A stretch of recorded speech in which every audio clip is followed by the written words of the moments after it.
I rushed to the back door and quietly yelled for the dogs to come in. They ran in and I herded them to the front room. Then I saw the mailbox slot open.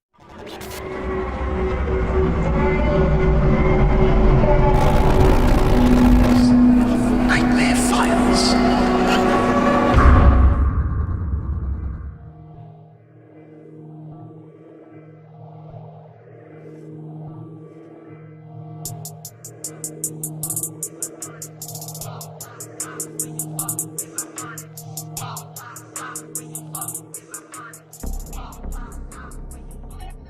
My name is Gordon.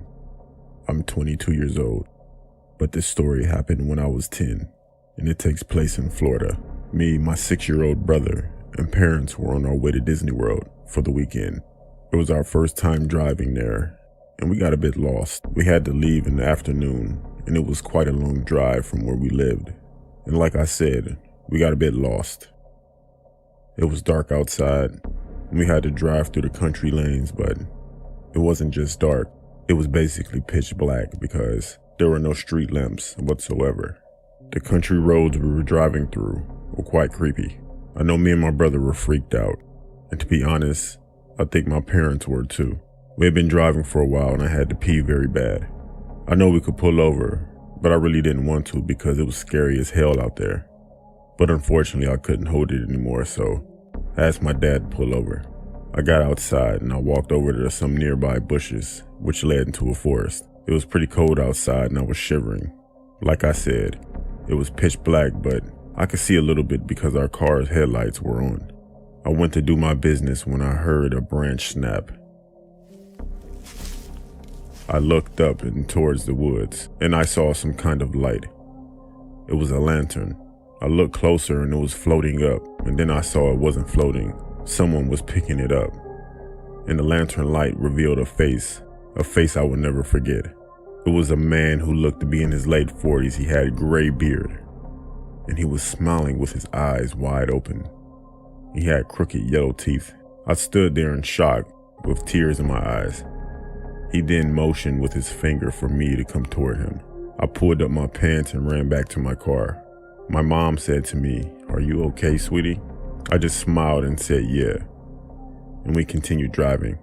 I didn't say anything to anyone about what I saw, and I still had to pee, but what was on my mind was that man I just saw.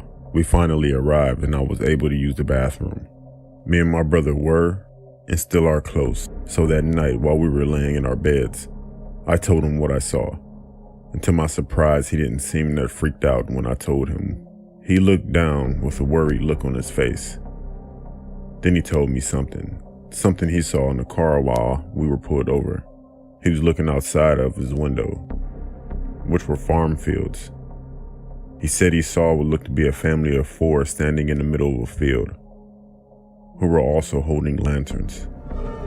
He then asked our mom who were those people, and her response was, "What people? There's no one out there."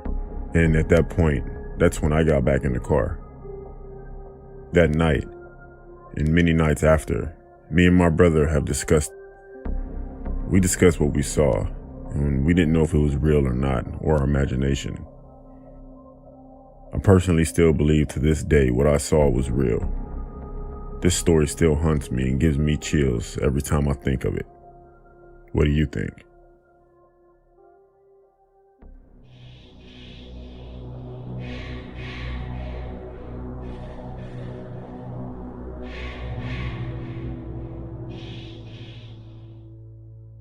When I was in high school, about 10 years ago, I was home alone while my mom went to pick up my brother.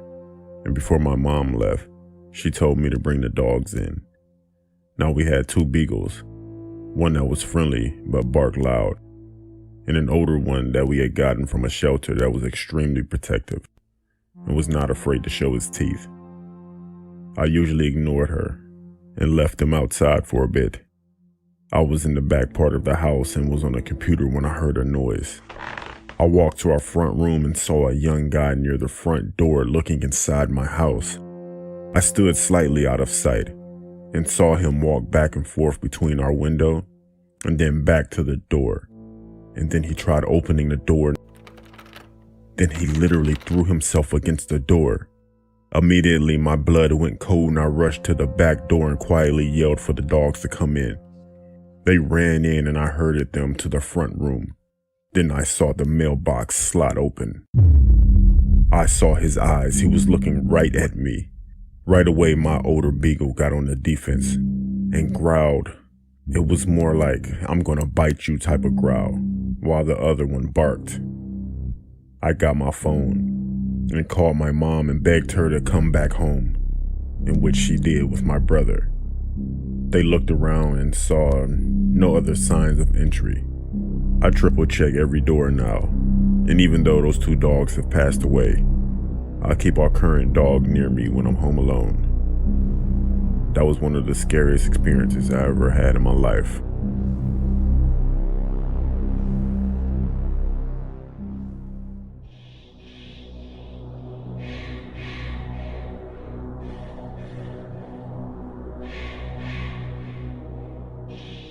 I'm a 21-year-old woman, and when I was 5 years old, I could remember a situation happening.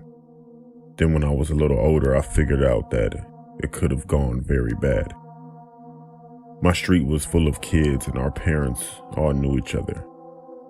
Every weekend, someone would have a sleepover. One Friday night, we all begged our parents to stay the night at Lisa's house. She was 6 years old at the time and lived 2 houses down from me. We were all outside, and once our parents said yes, we all went to our houses, bathed, grabbed blankets, and went to Lisa's house. After our parents dropped us off, Lisa's mother made everyone popcorn while we watched movies in Lisa's bedroom. We played and watched TV for hours. Then we all fell asleep. In the middle of the night, I woke up to Lisa's bedroom door opening while all of us girls were sleeping on the floor on top of blankets. When I turned toward the light that was outside of the open door, I saw Lisa's dad in the doorway looking at us. In my 5-year-old mind, I thought he was just checking on us, so I went back to sleep. After being asleep for a bit, I wake up again, and it's her door opening. It's her dad again. He's standing in the doorway looking at us with the camera. I thought it was weird, because he had his shirt off also. I didn't let him know that I was awoke. When he walked away from the door, I waited a few minutes and ran home. I knocked on my big sister's window, which was downstairs, and she let me in. I told my parents, and they never let me back over there again. A few years later, Lisa's father was arrested for trying to kidnap a little girl who was outside riding her bike near her house.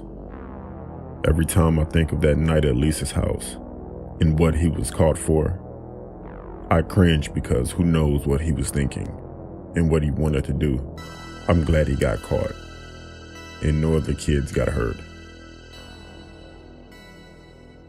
Robin, this next story, every parent with little kids has to watch this. You got that right, George. A 7-year-old left alone for just a moment. Her mother was just a couple of aisles over in Walmart, and she was almost abducted. ABC's Youngji Denise joins us live from Atlanta this morning, and you heard what George said. Parents are going to be watching this with great interest. It happened so fast. You can see the man grab 7-year-old Brittany Baxter, trying to carry her out of the Walmart toy aisle. He just grabbed me.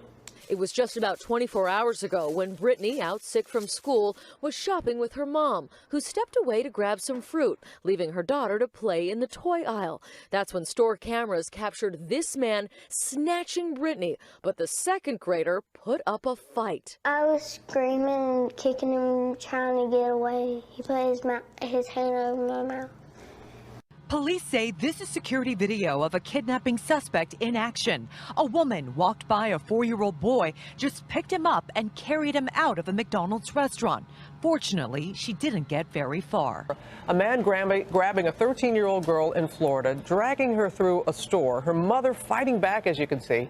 ABC's Eva Pilgrim is here with more on those terrifying moments. Good morning, Eva. Good morning, Robin. This morning, that Florida mom is being credited for saving her daughter as a stranger tried to take her from a store. Video showing the mom doing everything possible to keep the would-be kidnapper from getting her 13-year-old.